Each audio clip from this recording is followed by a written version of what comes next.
Nobody saw this coming, especially not the West. While global powers were locked in their usual chess games, two unlikely nations made a quiet move that flipped the board entirely.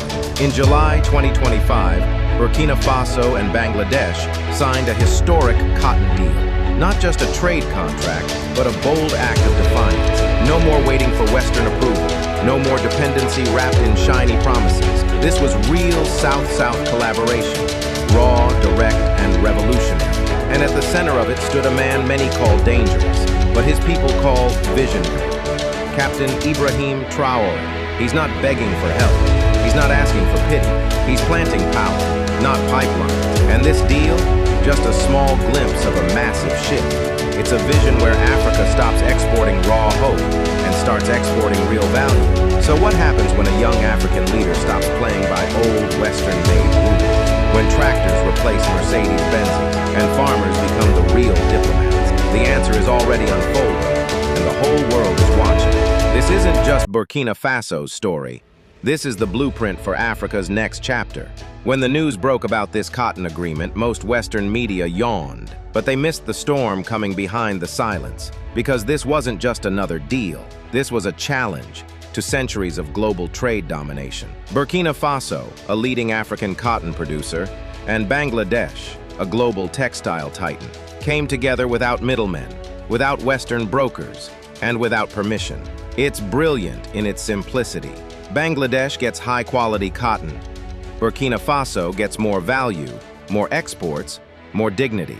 Farmers who've lived on the edge now have a lifeline. But the real power isn't just economic. It's symbolic. No IMF strings, no EU bureaucracy. Just two nations saying, "We see each other, let's build." That's revolutionary. And Traoré didn't just sign a deal, he sent a signal. Burkina Faso will not play pawn anymore. By dealing directly with Bangladesh, he proved something game-changing. Africa doesn't need the West to access the world. And Bangladesh, they embraced it fully. Their ambassador said this was more than cotton. This was long-term partnership, including training in irrigation, pest control, post-harvest tech, and even military peacekeeping. This is not aid. This is equity. It's mutual growth. And it's only the beginning. This deal is a call to other African nations. You don't need to wait. You don't need to beg. You can build, trade, and lead. Traoré is not just farming. He's rebuilding sovereignty. Since taking power, he's signed deals with 8+ countries across Asia, the Middle East, and Latin America. India, Turkey, Cuba, and more. The message is clear. Africa can grow without colonial leftovers. What makes his strategy different? He treats agriculture not as a charity case, but as a strategic weapon. For the West, Africa meant raw materials. For Traoré, it means self-sufficiency. This Bangladesh deal wasn't done behind glass doors. It happened face-to-face. Cotton, education, healthcare development, even visa exemptions and military training. He's rewriting the playbook. No loans, no limousines, just respect, earned on the land, not borrowed from banks. By partnering with equals, Traoré is building a new support system, one that doesn't answer to Washington or Paris. That's not just leadership, that's legacy.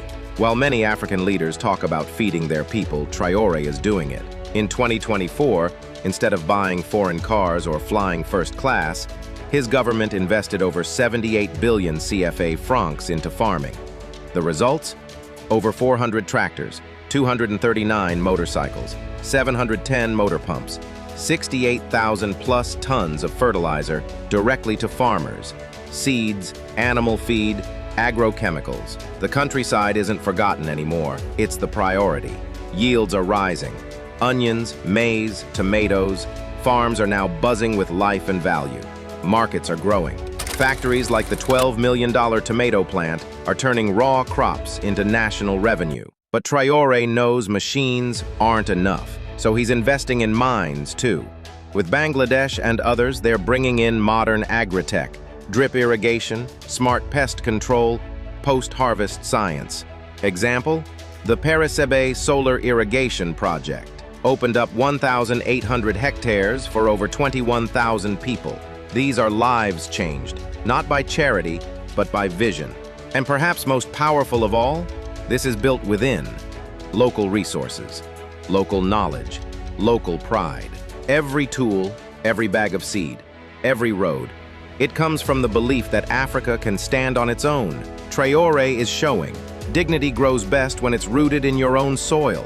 He also knows seeds don't grow themselves. It takes people, especially the youth. That's why in 2025 alone, over 2,000 young Burkinabe were trained in agriculture and civic values in just 3 months. Hands-on training, real skills. Students got access to free land to test ideas. No gatekeeping, no excuses, just opportunity. Farming is no longer a backup plan. It's a calling. Young people are staying home, launching agro-startups, forming cooperatives, building futures. Traoré doesn't see youth as a problem. He sees them as the solution, and he's putting the nation's future in their hands. And what about roads? For decades, Burkina's farmers were stuck, trapped by broken roads and flooded paths. Markets were too far. Food rotted. Traoré saw this not just as an infrastructure problem, but a moral one. So he launched a bold plan. Build 5,000 kilometers of roads every year, using local engineers, solar-powered tools, and community labor. By July 2025, over 1,500 kilometers had already been paved. Villages once isolated were now connected to cities. It's not just about movement, it's about access to healthcare, to trade, to education. Roads as liberation, not debt traps. In towns like Lao, travel that took days now takes hours, and with every road laid, a new future is paved. This isn't just about cotton, it's about direction. Captain Traoré is proving that when African leaders serve their own soil, instead of foreign lenders, they build nations that stand. With Bangladesh, he didn't just sign a paper. He started a movement, rooted in dignity, fueled by vision, backed by results. Burkina Faso isn't waiting anymore.